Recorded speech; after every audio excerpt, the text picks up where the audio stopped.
Hello and good evening. Tonight our first order news includes looking at the current government of Syria. Now just to give you the basics of Syria, government until we go talk to the specialist. We have brought in who is a Syrian citizen that will help explain what is going on in Syria currently. Hi, well first of all, thank you for having me today. Now currently our government is a dictatorship, which is a form of government which the power is centralized. The power either lies in one person or a small group of people. The rest of the population has no say in the government ruling. They have no choice in the rules that are made or the decisions that are made. What the ruler says is done. Our dictator today is a man called Bashar al-Assad, who is an Alawite type of religion. But am I right when I say Hafez al-Assad, Bashar's father, had become the president around 1970, and it wasn't until June 1999 where his son Bashar would soon take over the office and thus install himself as the new Syrian president? That is correct, and as of today, he's doing everything he can to stay in power with a small group of people who are also Alawite, which is only about 20% of the population, so you can see why things might not be going so well. So Bashar al-Assad has been ruling the country for about 13 years? Yes, Bashar's father had been grooming Bashar al-Assad as the future president, but he was never actually declared his intent until 1994, where Bashar died in a car accident. Bashar was chosen to be the next president since he was the eldest of his siblings. And it wasn't until March 2011 the uprising started in Deraa and led to the current civil war in Syria. Thank you very much for coming in to join us tonight. That is all we have time for here from Mohammed. Also joining us here tonight is the Commander-in-Chief of the main resistance group, Colonel Riyad al-Assad, and one of his fellow colleagues. Tell us, how having Bashar al-Assad as a dictator had any impact on the population's lifestyle and wealth? Due to the population growth, people call for more freedom, reforms, which means improvise what's wrong, corrupt, unsatisfactory, etc. People smuggle weapons across the country, random shooting, blowing up buildings, bombing at oil pipelines, murdering people on a mass scale. Random terrorist neighborhoods, all because Bashar al-Assad had failed to improve the lack of rules in Syria.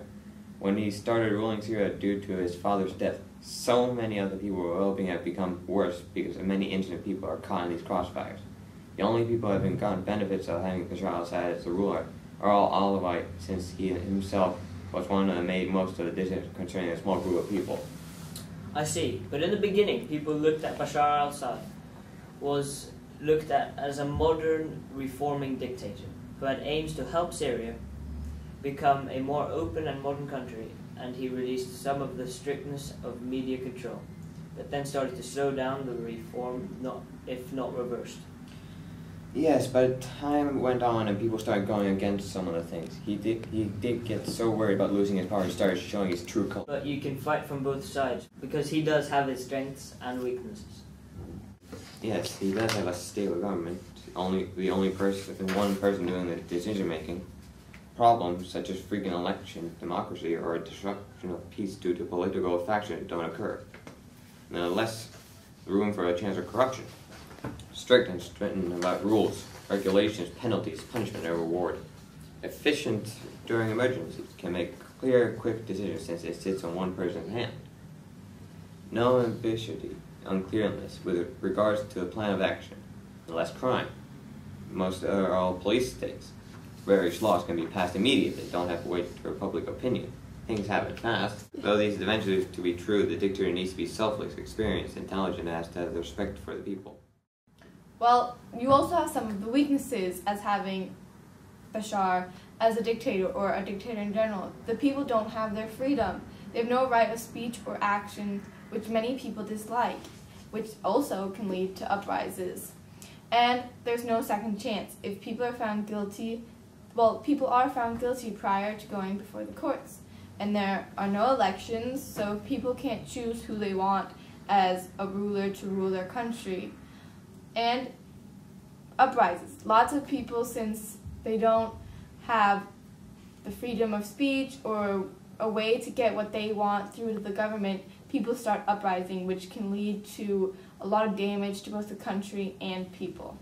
Now, weaknesses of Bashar al-Assad as a dictator is that towards the end, he ended up making decisions that only benefited the Alawite people because he was so scared of losing his power or control of the country. And Alawite people are only 20% of all the people living in Syria. So a lot of uprisings started happening, and he took that way too strongly. He sent the whole military to beat down these uprisings, and lots of people got seriously hurt. Interesting. Now while we have you here, considering you're the biggest resistance group, tell us a little bit about protest uprisings and yourself.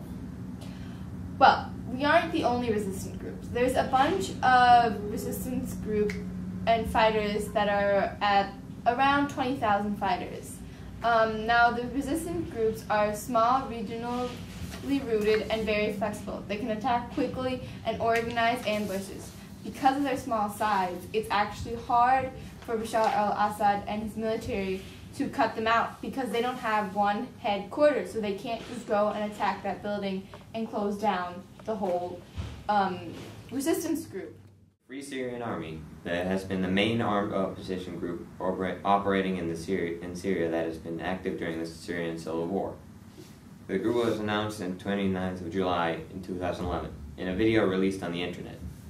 The leader of the group, who identified himself as Colonel Riyad al-Assad, announced that the Free Syrian Army would work with the demonstrators to bring down the system. No political goals except the removal of Bashar al-Assad as president of Syria. The actual number of soldiers defecting in the Free Syrian Army is unknown. 40,000 fighters estimated June 12, 2012. Yes. Our largest area where the Free Syrian Army is fighting appears to be in the central region, with 9 or more battalions active there. We rely mainly on hit-and-run attacks to prompt the Syrian army into withdrawing. And since the summer of 2011, there has been a steady flow of defections to the Free Syrian Army. Well, thank you for that. I hope everything ends up fixing itself and the war finds its end. Now, last but not least, we have our own journalist joining us who has been down in Syria for the last 6 months. Now, tell me, when you were down there, were there any specific policies that stood out? Executive witness accounts of deaths in custody, torture, and arbitrary detention. Arbitrary means that one person, such as a dictator, can decide without restriction.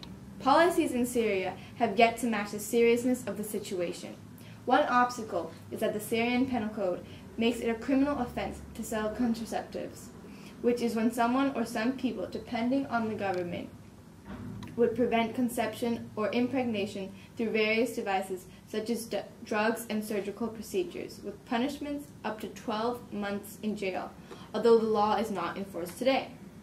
As well as religious beliefs, social values also limit the contraception in Syria. What are the expected long-term impact on the society, environment, and economy?